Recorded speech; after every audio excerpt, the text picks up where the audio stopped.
This is Optimal Living Daily, episode 1450, 3 Typical Mistakes in Thinking About the Future, part 1 by Cain of Raptitude.com, and I'm Justin Malik.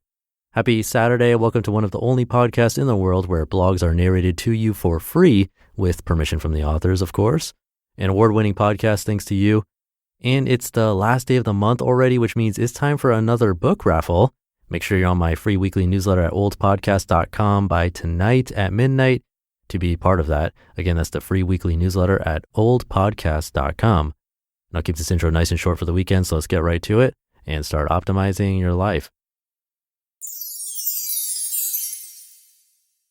3 Typical Mistakes in Thinking About the Future, part 1 by Cain of Raptitude.com.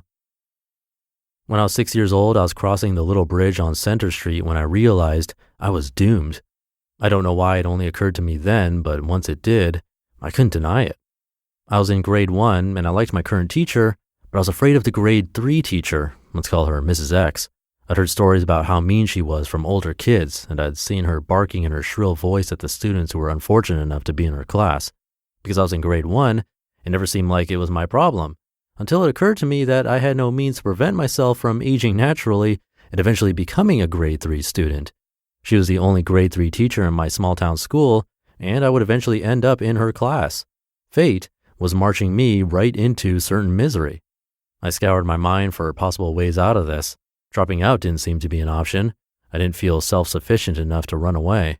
No matter how I used my time, the next 2 years of my life would be spent being funneled towards something I could not accept.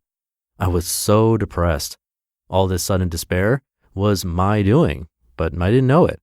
I had doomed myself with 3 common errors in thinking. Number 1, letting your thinking snowball. One of the most liberating discoveries I ever had was that thinking has an insidious snowball effect. Thoughts trigger other thoughts, and if your initial thought carries even a hint of insecurity or worry, subsequent thoughts can explore it and magnify it until you're profoundly agitated. You can end up pulling your hair out and dreading the rest of your life just from idle thinking. Negative trains of thought have an uncanny tendency to grow in scope and intensity as they go on. The thoughts become less and less realistic, but the swirling emotions that come with them keep rationality from gaining a foothold. Thinking about it now, I'm pretty sure I only had one actual encounter with Mrs. X. One day as I walked by her class, through the window I saw her scowling at her class before turning to scrawl something on the blackboard with enough fury to chip off the end of the chalk. I also remember some kids, in hindsight maybe it was only one, telling me, "Oh, Mrs. X is so mean." Those 2 brief moments probably compromised all of the evidence I had as to what my grade 3 experience might be like, yet in my mind, I was already suffering a daily regimen of hair-triggered tongue lashings and after-school detentions. When I left the house that morning, I was trotting happily to the corner store. Each step was bringing me closer to gummy worms and Bazooka Joe. But by the time I crossed the bridge, each step was bringing me closer to a miserable 10-month sentence in class. And so it would be for every step I took, no matter the direction, for the next year and a half, ever marching to the gallows. Number 2, assuming you can reasonably predict the future. My logic seemed impeccable to me. I would eventually be in grade 3, no question. There was only one grade 3 teacher. She was known to be mean, and I would dread class every one of the school year's 200 days. There were no other possibilities. In reality, there were so many variables I couldn't possibly see. Fear so often seems to give one's future a dreadful clarity it would never have otherwise, as if we know what's going to happen just because we fear it. That's one good reason to take your fears with a huge grain of salt. If the dismal scenario in your head was actually going to come true, it would mean you can predict the future. And if you can, you should buy a Powerball ticket instead of worrying so much. As a 6-year-old, I couldn't know who I would be by age 8. Experiences change us as days and years pass. Our worries change. Our hopes change. The thought that consumes you today might not cross your mind at all tomorrow. The kid walking across the bridge would never make it to grade 3. He would be someone else by then, and a cranky teacher might be no big deal to him. I also could have been completely wrong about her. My family moved to the city before grade 2 started. I never had Mrs. X. The 3rd mistake I made, though, was the one that guaranteed those feelings of dread and powerlessness, and it's very common. Number 3, attempting to contend with the future.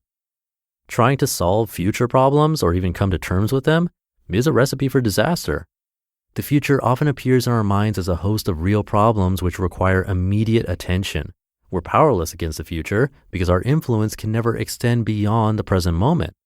We can wish, hope, rehearse excuses and confrontations, resolve to do X or Y, but no matter what thoughts you have about the problem, it can only loom unsolved until it actually happens.